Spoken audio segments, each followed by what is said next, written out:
What is up, guys? It is Quinn here, and in this video, I'm going to be going through my last set of Week 15 rankings. So I've gone through running backs, wide receivers, quarterbacks, tight ends. Today, it's going to be my top 15 defenses and my top 15 kickers. So haven't done defense or kicker rankings throughout the season, but for the playoffs, I wanted, to put out rankings for every single position. So hopefully this can help you, set your lineups, maybe be a tiebreaker if you were, close on two kickers or two defenses. Full transparency, like trying to predict outcomes for defenses and kickers are probably like the two toughest positions for fantasy football. So if your gut is feeling super great about one team, when I go in a different direction, I wouldn't, follow this like this is gospel. Just kind of hoping, maybe it could be a tiebreaker or just, a reference for you guys. So did my best here on the defenses and the kickers. As always, if you have any fantasy questions, you drop them down below. I will make sure to get back to you. And then kind of just going to run through my thought process for these two positions. And let's get into the defenses first. So I started off here with the Chiefs. This is clearly just, playing against the opponent. So they go up against the Texans. Just a brutal offense. Chiefs, nothing crazy, nothing terrible on the defensive side. I just think the Texans are a horrible offense, and I think the Chiefs, are going to have a very solid fantasy football day. And then honestly, a similar thing here with my second team, have the Packers going up against the Rams. Rams, even though they had that, solid comeback against the Raiders, I'm not going to act like the Raiders are a world beater on defense, and, they had like two late touchdowns.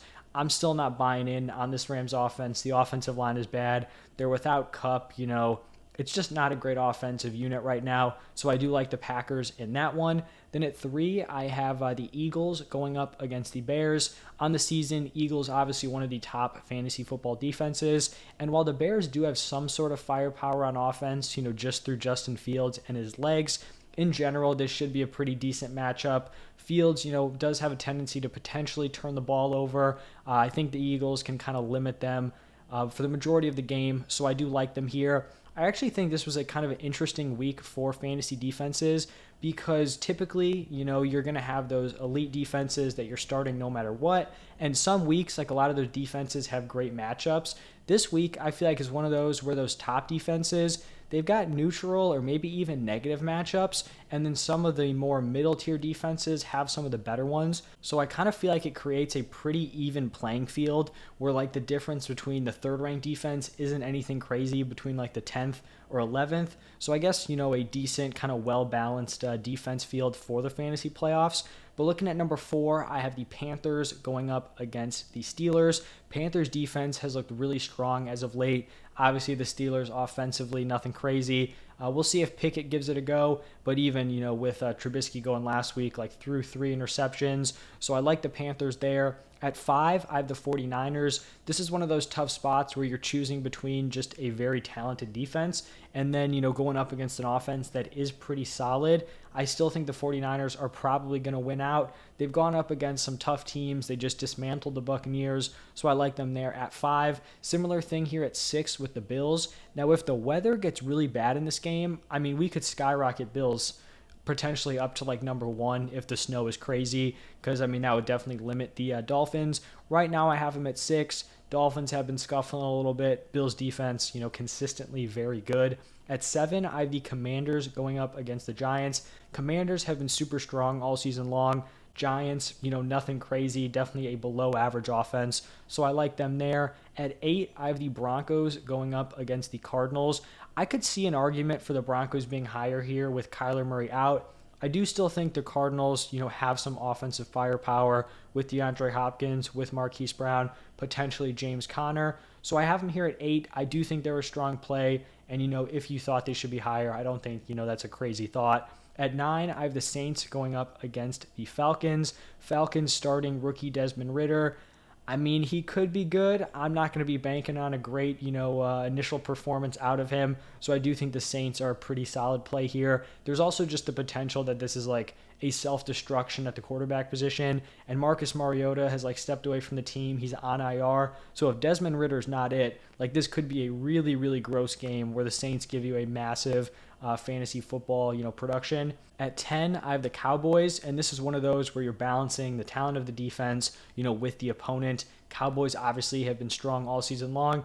They struggled a little bit last week with the Texans, but I'm not going to read too much into that. But the Jaguars also coming off of a huge day, I believe, against the Titans, and the offense as a whole has been looking a lot better. So that does kind of limit the Cowboys, but I still think they're a top 10 defense this week.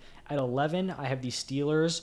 Talked about the Panthers up at 4. I like the Steelers also here going up against the Panthers. Not overly scared of this Panthers offense. Steelers, pretty, I guess, middle of the pack defense fantasy-wise. At 12, I have, actually back-to-back, I have the Browns at 12 and the Ravens at 13. These two teams are facing off. For the Browns here, they could be going up against a Lamar Jackson-less Ravens. I would say if Lamar does play, we probably dock the Browns a few spots because I'm kind of anticipating that Lamar is not going to play in this game. And then on the other side with the Ravens, we have the Browns who haven't necessarily figured it out with Deshaun Watson at quarterback. At 14, I have the Jets going up against the Lions. I was kind of battling here on where to rank the Jets, and it kind of goes back to what I was talking about, where I feel like there's a pretty even playing field with a lot of these defenses. Like, if you wanted to tell me the Jets should be higher, I wouldn't really push back. I think a lot of these defenses are in a pretty similar tier here. The Lions have looked great on offense, but in the same sense, the Jets have been fantastic as a defense. So I guess we'll see which one will win out there. And then at 15, I have the Vikings. Don't love starting the Vikings as a fantasy defense, but they have a really nice matchup here against the Colts, who have definitely struggled offensively. So that is my top 15 defenses. Now we're going to shift over to the kickers, and I'm going to start it off here with Harrison Butker. I think the Chiefs are going to put up a ton of points against the Texans. It's possible they just go out and score all touchdowns, but I mean, if points are being put up on the board, those are the kickers you want to be targeting this week. Then at number 2, I have Evan McPherson from the Bengals going up against the Buccaneers. Just not scared of this Buccaneers defense. I think they're going to be putting up a lot of points. And I think there's also the situation where if Burrow is without his top weapons, maybe no T. Higgins, no Tyler Boyd. Obviously, Jamar Chase is his top weapon and he'll be playing, but he may be without like his second, third, I guess wherever you throw Hayden Hurst in there. And it's possible they were able to move the ball, but maybe they do have to settle for a lot of field goals, which would obviously, be clutch here for Evan McPherson. At 3, I have Daniel Carlson, just a very solid, kicker play week to week. He's always going to find a way to give you solid fantasy production. At 4, I have Tyler Bass. Now, this could change if the conditions are terrible, right? Like if it's, a ton of snow, then it's going to make him a less solid play. But right now I have him at 4. But, be prepared to pivot if the weather just looks terrible and like unkickable, for Tyler Bass. Then at 5, I have Brett Maher for the Cowboys going up against the Jaguars. I like the matchup here. I think the Cowboys can put up a solid number of points, and Maher is definitely capable as a kicker. At 6, I have Cameron Dicker. I basically just love the matchup for basically everyone on the Chargers this week. Herbert, the wide receivers, Eckler. I even like it for the kicker. Basically, the only thing I don't like is that Chargers defense, even though they did look decent against the Dolphins. But I do like Cameron Dicker here. I think they're going to put up a ton of points, and that's obviously, going to help out the kicker. Then at 7, I have Nick Folk, who just consistent, a solid kicker for fantasy. Also a decent matchup here against the Raiders. Not overly scared of that defense. I think Nick Folk will have his opportunities. At 8, I have Justin Tucker, and this definitely feels low for like the, clear-cut best kicker in the NFL, probably best kicker of all time. However, if this team was without Lamar Jackson and maybe no Tyler Huntley, like this could be a really gross-looking offense. So even though Tucker's fantastic, he's still gonna, need to be set up in positions where he can actually make kicks. So if Lamar plays in this game, I mean, you can bump up Tucker to probably top 1, number 1, wherever you want, really. But without Lamar Jackson, I wouldn't feel as great about Tucker just because I think they could be shut down offensively and it could be kind of a gross performance. Then at 9, I have Greg Zuerlein going up against the Lions. I like this matchup for the Jets here. I think they're going to be able to put up some points and put Zuerlein in position to make some kicks. At 10, I have Michael Badgley. So actually, those two guys in a matchup. Lions offensively have looked much better. Now we'll see how that looks against the Jets. It's possible they can move the ball, and then we have Badgley getting set up for a ton of field goals. So hopefully those guys can perform well back-to-back in the ranks. I have Greg Joseph here at 11. I think the Vikings offense will do fine against the Colts and could set up Greg Joseph for some opportunities. At 12, I have Younghoe Koo going up against the Saints.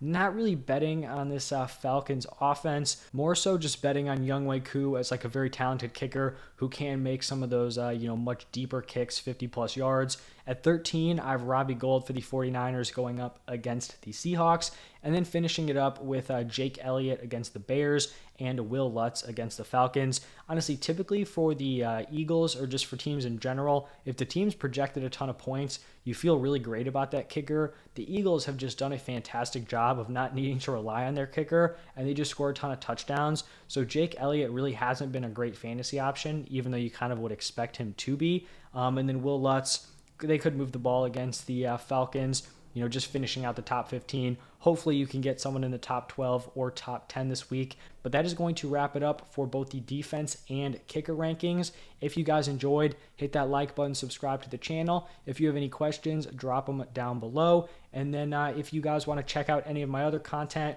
I've done the other rankings. I'm also going to be talking about the injuries on my Saturday morning injury report. So stay tuned for that. Thank you guys for stopping by, and I will see you in the next one.